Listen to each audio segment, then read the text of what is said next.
पाठोड्या बनवण्यासाठी प्रथम आपल्याला मिरची, लसूण आणि जिरे यांची एक पेस्ट बनवून घ्यायची आहे।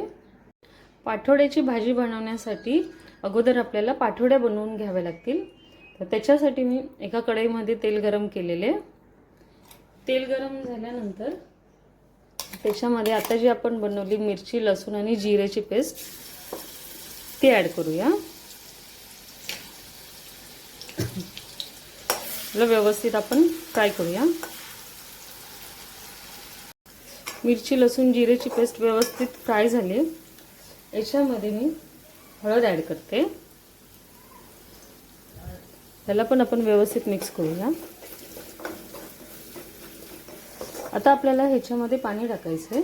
मी 1 कप पिठाला 1 ग्लास पाणी टाकते। 1 ग्लासला थोडंसं कमी पाणी टाकते आणि पाण्याला आपल्याला उकळी येऊ द्यायची। आता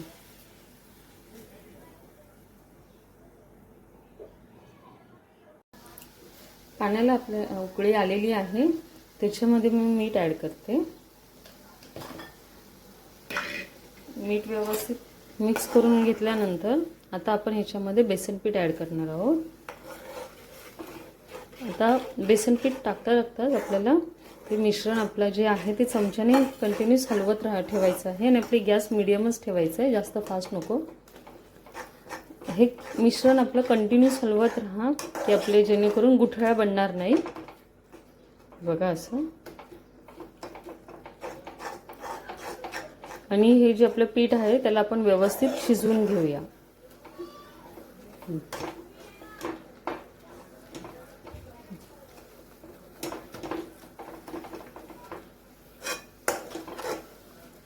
हे बघा असं कंटिन्यूस आपल्याला हलवत राहायचं आहे आपलं पीठ घट्ट होईपर्यंत। जसं आपण भाकरीला पण उकड देतो ना तांदळाची, तशाच प्रकारे आपल्या या पिठाला पण आपल्याला उकड काढून घ्यायची आहे।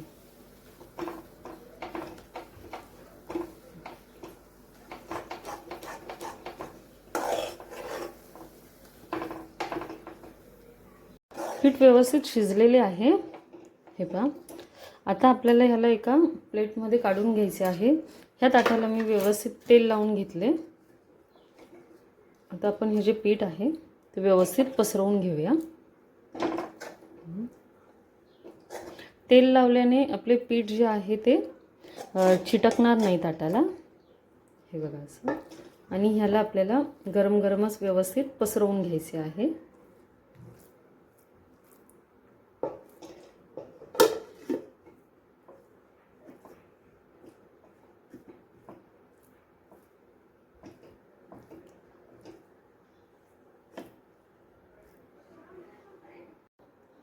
पीठ मी व्यवस्थित ताटामध्ये काढून घेतलेले। आता ह्याला आपल्याला पूर्णपणे थंड होऊ द्यायचे आहे। तोपर्यंत आपण भाजीसाठी वाटणाची तयारी करून घेऊया।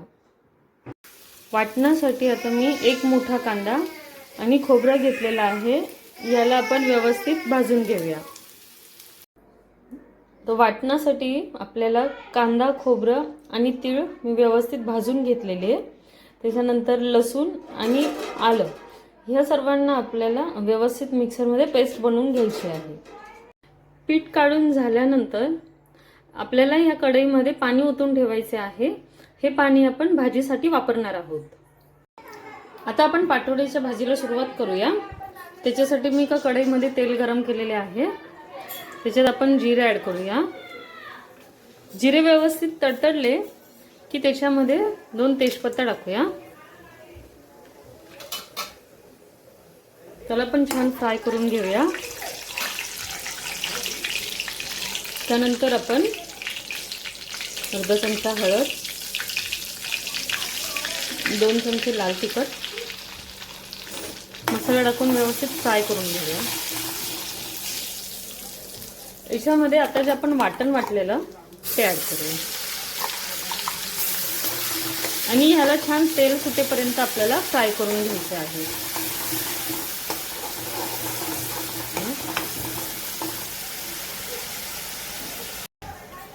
मसाला आपला व्यवस्थित फ्राय होत आहे तोपर्यंत तुम्ही आपल्या चॅनलला लाईक करा, शेअर करा आणि सबस्क्राइब करा। आपल्या मसाल्याला छान तेल सुटलेले आहे। हे बघा व्यवस्थित असा फ्राय झालेला आहे मसाला। तर आपण ह्याच्यामध्ये पाणी ऍड करूया.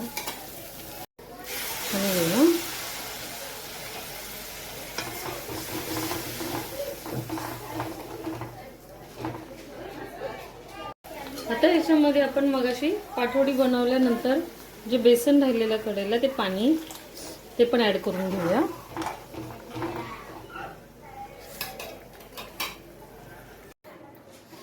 आता आपल्या भाजीला आपल्याला चांगली उकळी येऊ द्यायची आहे. त्याच्यामध्ये मी मीठ ऍड करते.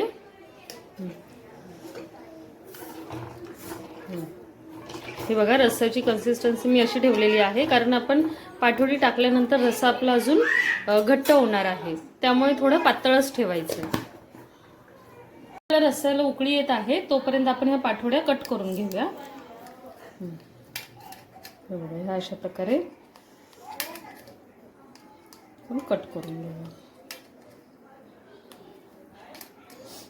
याला सेम आपल्याला चौकोनी असा शेप द्यायचा आहे. चौकोनी किंवा तुम्ही जसं आपण शंकरपाळी करतो त्याच्यासारखं पण दिला तरी चालेल.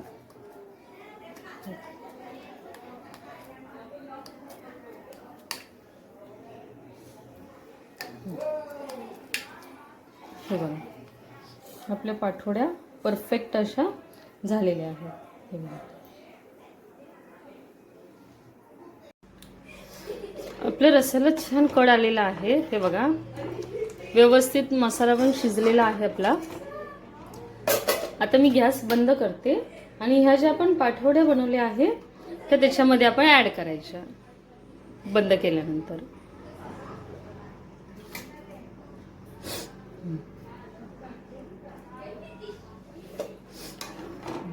मिक्स करून तुम्ही झाकण ठेवून देऊ शकता आणि 1-2 मिनिटांनंतर आपण जेवायला घेऊ शकतो.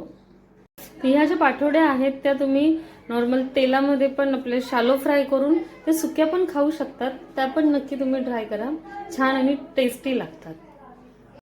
भाजीला आपण कोथिंबीरीने गार्निश करून घेऊया. आपली भाजी रेडी आहे.